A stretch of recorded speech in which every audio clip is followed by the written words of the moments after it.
Welcome to Santa Clarita Weekly, where we cover all things local in Santa Clarita Valley every Saturday morning at 9 on KQRU 107.9. Join hosts Tim Haddock and Sage Rafferty as they uncover the latest news, events, sports highlights, and more, keeping you connected and engaged with what matters most in our hometown. So welcome back for another edition of Santa Clarita Weekly with Tim Haddock and Sage Rafferty. I'm Sage, he's Tim. You can listen to us on the radio at KQRU 107.9 FM on Saturday mornings at 9 o'clock.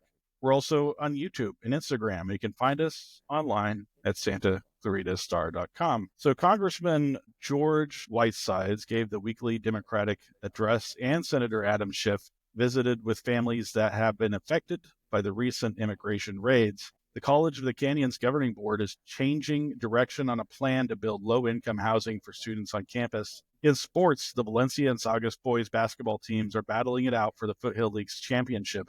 The Valencia and Hart girls basketball teams are neck and neck atop the Foothill League standings too. The Rams and Cooper Kupp might be parting ways as the Rams are looking to trade one of their best receivers and key players on their Super Bowl team. And the Kings snapped out of their January funk and beat the Hurricanes in Carolina before heading home for a game against the Montreal Canadiens. So first off, let's talk about Congressman George Whitesides delivered House Democrats' inaugural weekly Democratic address. He spoke from a neighborhood in LA County that was devastated by the recent fires. Let's listen to George. Hi, I'm George Whitesides, Congressman for California's 27th Congressional District. On January 3rd, I was officially sworn into the 119th Congress to begin my first term representing the people of Southern California's Antelope Valley, Santa Clarita, and North San Fernando regions. Before being elected to the United States House of Representatives, I served as the Chief of Staff of NASA and co-founded an organization working to solve the growing wildfire crisis and implement solutions that better support our nation's brave first responders. In California, we're not strangers to wildfires and the dangers that they pose. But what I never could have imagined is that 3 days after I would take my oath of office, a series of devastating and highly destructive fires would erupt across Los Angeles County, the very place that my family and I call home. These fires, fueled by powerful winds and dry conditions, would go on to tragically claim the lives of 28 people, destroy thousands of homes and structures, and test the very strength of our communities.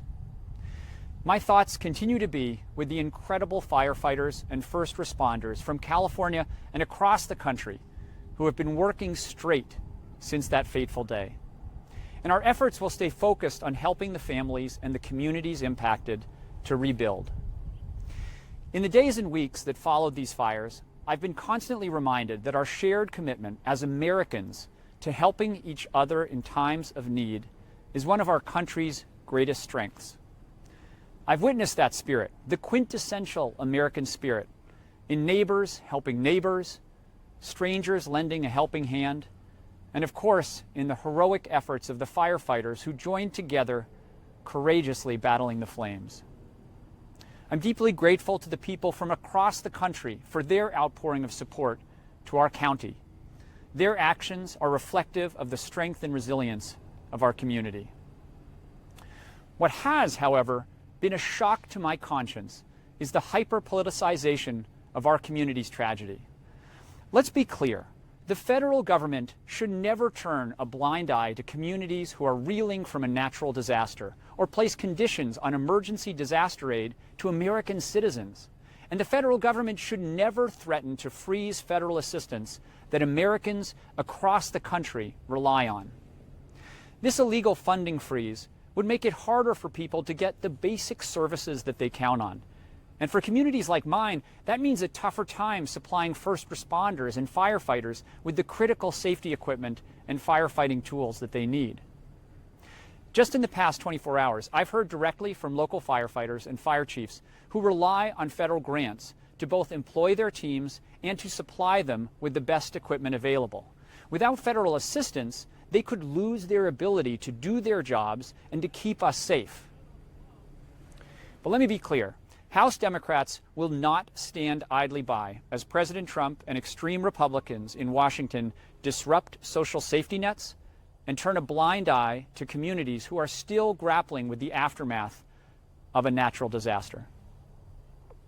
In the wake of what very well may be one of the worst natural disasters in California's history, we should be putting the victims of these fires first and doing everything we can to support the brave first responders who are risking their lives day after day, night after night, not participating in petty political games.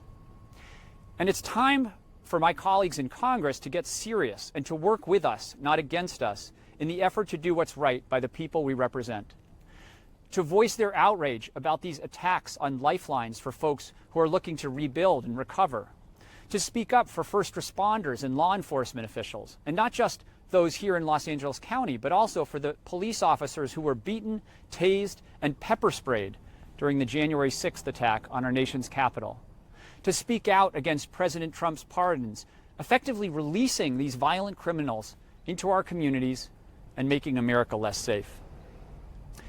House Democrats in Washington are exploring every option to fight back, to restore critical funding, and to support communities in need. We believe in the American people. We will have their backs. We will have yours. And together, we will not only fight to build a country we can continue to be proud of, but one that the American people can believe in. Thank you. All right. So Senator Adam Schiff met with farm worker families after the Border Patrol conducted a raid to arrest and deport undocumented immigrants in Kern County. Farm workers have been afraid to go to work, which has a significant impacting on farming communities that provide food to Santa Clarita Valley and across the nation. So let's listen to Senator Schiff describe meeting with families who were affected by the raids. So this past weekend, I was in the Central Valley and had one of the most really heartbreaking meetings I think I've ever had. I sat down with a group of farm workers who were the subject of these mass deportations. Women whose husbands were pulled out of their cars during traffic stops or at gas stations and forced to sign forms they didn't understand what they were signing, almost immediately deported to Mexico, leaving behind their wife, leaving behind their children. I met two young children, both age 11, one whose father was now in Mexico, and he had been able to speak to his father and was heartbroken, missing his father. The other had not been able to even speak to his father yet, in tears. Mothers afraid to bring their kids to school. Just a horrible, heartbreaking situation. These were people who have been working in the fields in some cases for decades. Backbreaking work. They worked throughout the pandemic so all the rest of us could eat. And having their families torn apart in this way, seeing these children missing their parents, it was just devastating. And none of these people had any criminal record, never been arrested for anything. Often they were pulled over and asked if they were so-and-so. They didn't even have the right people. It just didn't matter. And that this is being done and maybe just the beginning what's being done is just awful. Awful for these families, awful for people who put themselves at risk to feed us during the pandemic.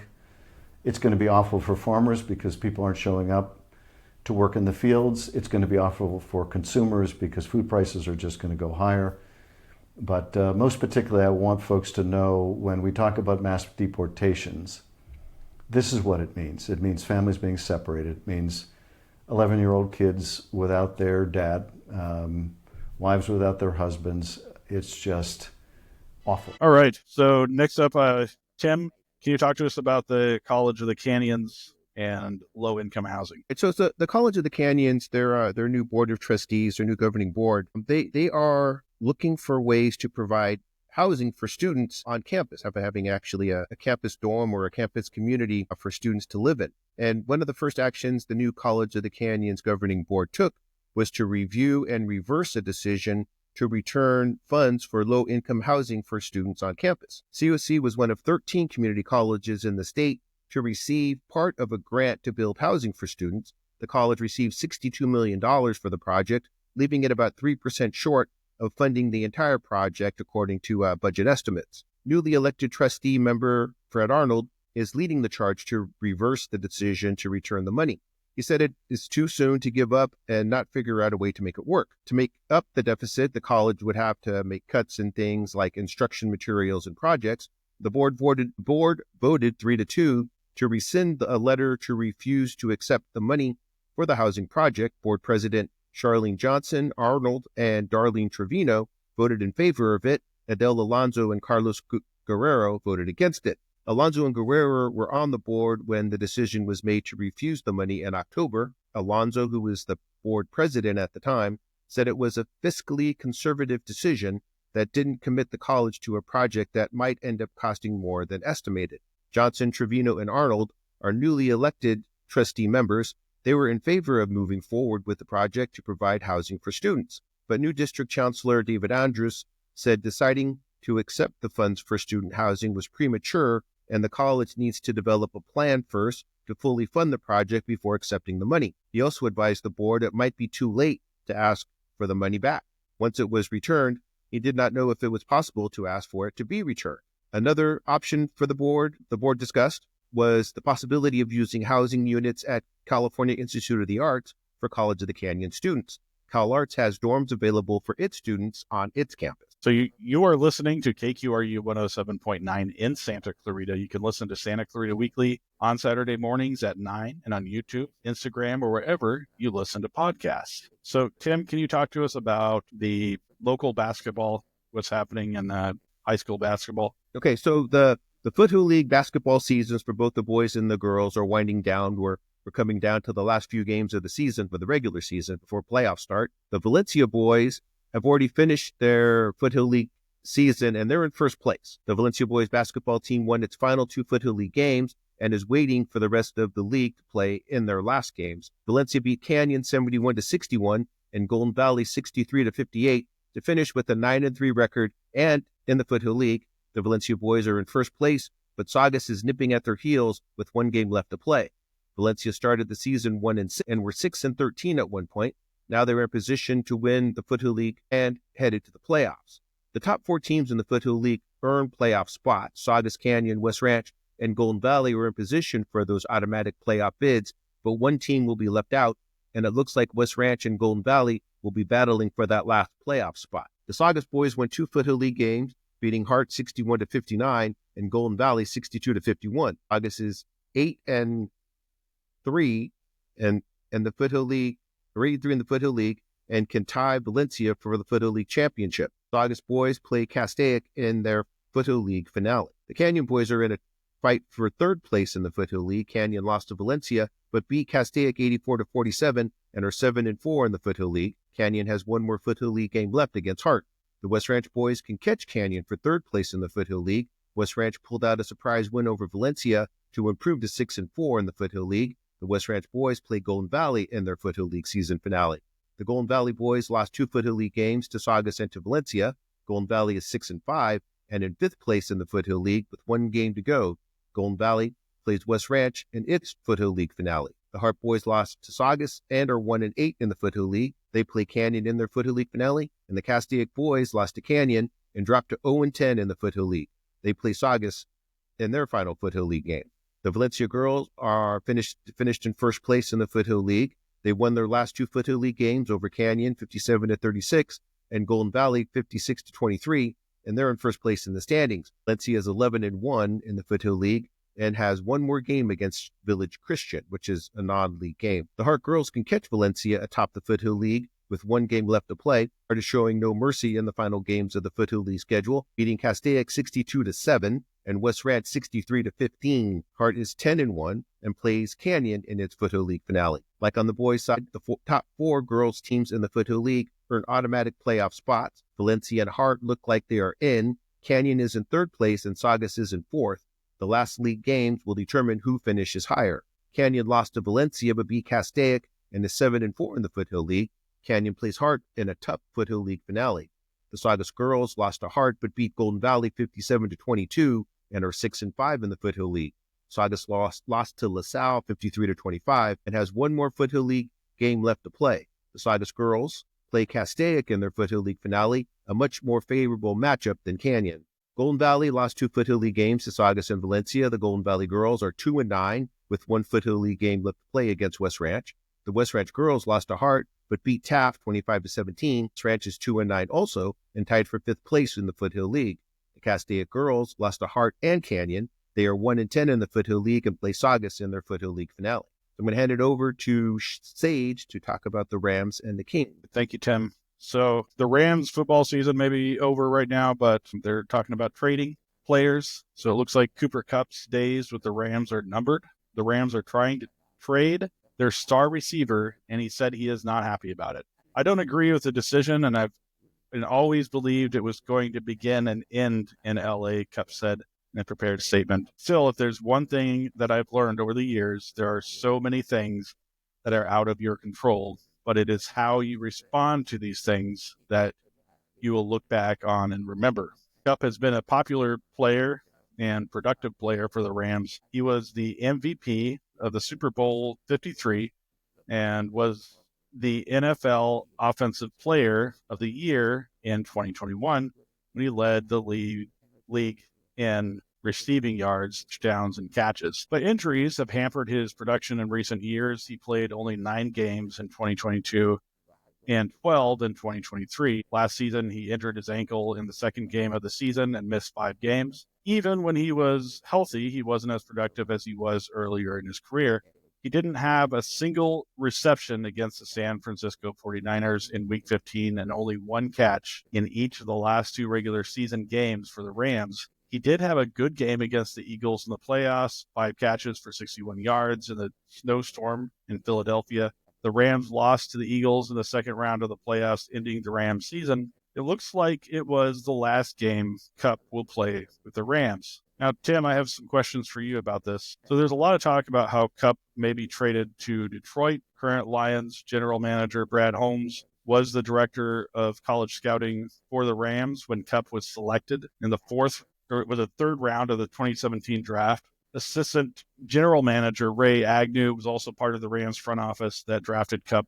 But beyond the Holmes-Agnew connection, what realistic scenarios would make Kupp to Detroit trade beneficial for both the Lions and the Rams? Right, yeah. So there's lots of trade rumors circulating around Cooper Kupp right now, and I think every team will be making a call to see what the Rams want and if they can make a deal. But the Lions do make a lot of sense. You know, the Lions and Rams have been trading partners in the past. They traded quarterbacks, essentially. The Rams sent Jared Goff to the Lions for Matthew Stafford, but the Rams sent a lot more than just Jared Goff. They sent a lot of players, a lot of draft picks to get Matthew Stafford on the Rams. But, you know, these two teams have traded before, and they have a good relationship. And you know, the Ray Agnew has worked with the Rams and the Lions, so he knows both of these teams very well. And the only thing about trading for Kupp right now is that he has been